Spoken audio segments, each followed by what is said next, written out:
dekat nih. Assalamualaikum warahmatullahi wabarakatuh. Perkenalkan kami dari kelompok 2 akan melakukan presentasi dari hasil analisis sistem pada antrian pelayanan puskesmas. Sebelum itu, terima kasih kepada Ibu Dewi selaku dosen pengampu mata kuliah pemodelan sistem yang telah memberikan kami materi dan arahan. Perkenalkan, nama saya Fadli Alif Muhammad Manda dengan NIM 1124068 dan rekan saya. Ada Gunawan Arasi dengan NIM 1124.092. Sebelum masuk ke intinya, ya seperti yang kita tahu, puskesmas merupakan fasilitas kesehatan yang melayani banyak pasien setiap harinya pada jam sibuk. Jumlah pasien yang datang seringkali lebih besar dan tidak terduga dibandingkan kapasitas pelayanan dokter sehingga menyebabkan terjadinya antrian panjang. Oleh karena itu, diperlukan analisis sistem antrian untuk mengetahui tingkat efisiensi pelayanan serta memberikan rekomendasi perbaikan sistem. Selanjutnya, Adam. Jadi tujuan dari analisis ini untuk mengamati sistem antrian pada layanan puskesmas, menghitung parameter antrian serta melakukan simulasi menggunakan metode Monte Carlo dengan model MM Persi. Selain itu, analisis ini bertujuan untuk memberikan solusi agar waktu tunggu pasien dapat dikurangi. Nah, pada landasan teori ini, simulasi sistem antrian merupakan metode yang digunakan untuk menganalisis dan mengevaluasi proses pelayanan yang melibatkan kedatangan pelanggan secara acak. Metode ini membantu mengetahui apakah sistem pelayanan sudah berjalan dengan efisien atau masih terjadi penumpukan antrian.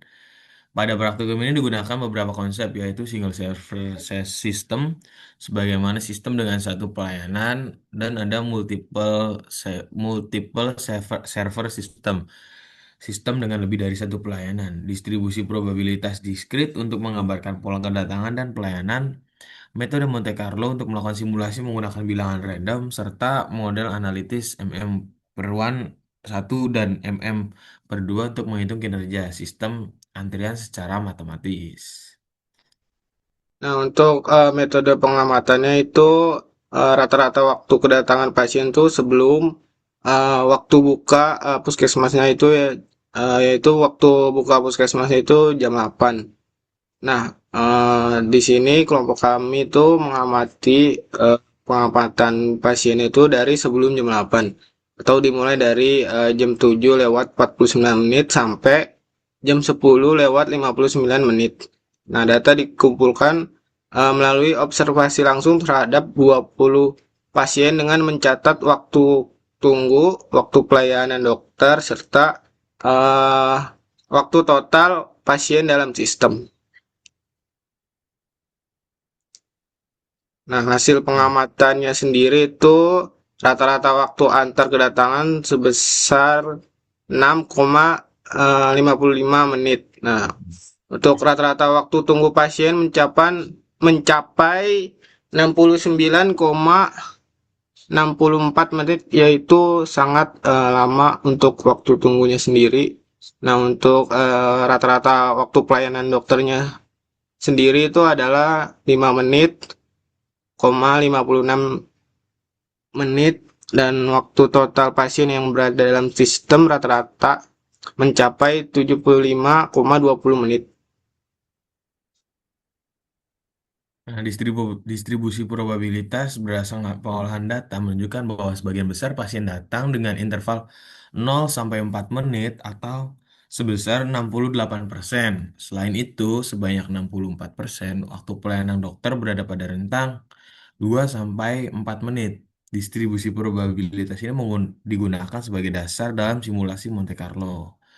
Nah, perhitungan pada parameter sistem yang pertama itu laju kedatangan pasien diperoleh sebesar lambda sama dengan 11,450 detik pasien per jam atau 12 pasien. Nah, terus yang kedua laju pelayanan dokter sebesar new sama dengan 10,791 pasien per jam atau 10 pasien. Yang ketiga ada nilai utilisasi sistem sebesar probabilitasnya 1,061 menunjukkan bahwa sistem pelayanan aktual tidak stabil karena jumlah pasien yang datang lebih besar dibandingkan kapasitas pelayanan. Jelas dari yang diperoleh, yang dijelaskan Adam ini, bahwasanya waktu tunggu pasiennya itu sudah mencapai hampir 1 jam lebih. Itu menunjukkan bahwasanya di sini kapasitas pelayanannya masih kurang cukup untuk kurang stabil untuk dalam antriannya. Nah, di sini Kemudian ada itu, simulasi ya, Adam, silakan. nah kemudian itu untuk simulasi Monte Carlo-nya sendiri itu dilakukan dengan menggunakan bilangan random untuk menentukan interval kedatangan pasien waktu pelayanan dokter. Hasil simulasi menunjukkan penumpukan antrian terjadi pada sejak pasien ketiga karena waktu pelayanan lebih lama dibandingkan interval kedatangan pasien. Nah, untuk analisis M garis miring M garis miring 2 itu jadi di sini jenis antriannya itu ada tiga, yaitu antrian pertama, antrian eh, registrasi pendaftaran, yang kedua itu pengecekan tensi, terus baru lanjut ke periksa dokter. Nah, untuk skenario nya sendiri digunakan multiple server system dengan dua dokter. Hasil analisis menunjukkan utilisasi sistem turun menjadi 53,05%. Rata-rata waktu tunggu pasien menjadi 2,18 menit dan waktu dalam sistem menjadi 7,74 menit. Hal ini menunjukkan bahwa penambahan dokter dapat meningkatkan efisiensi pelayanan. Next. Nah, kondisi aktual menunjukkan sistem antrian mengalami overload. Karena hanya menggunakan satu dokter, pola kedatangan pasien yang berkelompok pada jam sibuk atau pada sebelum jam 8 itu menyebabkan antrian terus bertambah. Dengan penambahan satu dokter, sistem menjadi lebih stabil dan waktu tunggu pasien dapat berkurang secara signifikan. Kesimpulannya, dapat disimpulkan bahwa sistem antrian Pindad Mati belum berjalan secara optimal karena kapasitas pelayanan yang lebih kecil dibandingkan jumlah pasien yang datang. Menggunakan metode Monte Carlo dan model MM2 terbukti efektif untuk menganalisis dan memberikan rekomendasi perbaikan pada sistem pelayanan, yaitu menambah satu dokter pada jam sibuk.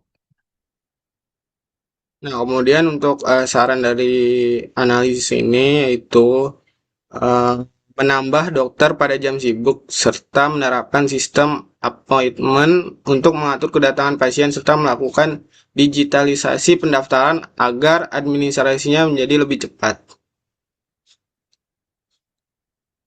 Baik, mungkin presentasi dari kami cukup sekian. Mohon maaf apabila ada kekurangan dengan keterbatasan ini. Semoga dapat memberikan penambahan dan wawasan untuk kita semua. Saya tutup. Bila taufik wal hidayah. Ya, ya, Wassalamualaikum wassalamualaikum warahmatullahi warahmatullahi wabarakatuh. wabarakatuh.